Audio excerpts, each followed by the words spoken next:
বগুড়া বিমানবন্দর নিয়ে বিমান বাহিনী প্রধান যে বার্তা দিলেন। অনেকবার বোর্ড করেছি, অনেকবার প্রস্তাব দিয়েছি, কিন্তু তখনকার সরকারের এটা প্রায়োরিটিতে ছিল না। যেটা দ্বিতীয় বিশ্বযুদ্ধের সময় প্রতিষ্ঠিত হয়েছিল।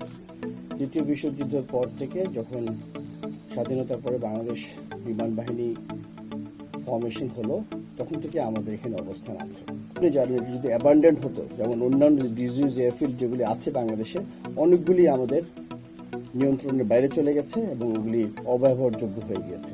বাট এটা এখনো আল্লাহর রহমতে এটা সম্পূর্ণ সচল একটা বিমানবন্দর এবং রানওয়ে হিসেবে আছে। ধরুন এই রানওয়ের অবস্থা বর্তমানে খুবই দুর্বল।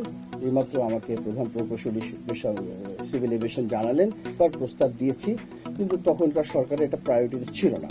এখন আমরা এটাকে আবার প্রায়োরিটি দিচ্ছি এবং ওই জন্যই আমার সাথে চেয়ারম্যান মহোদয় আছেন এবং উনি অবশ্যই এটা তার মাধ্যমে উপস্থাপন করবেন।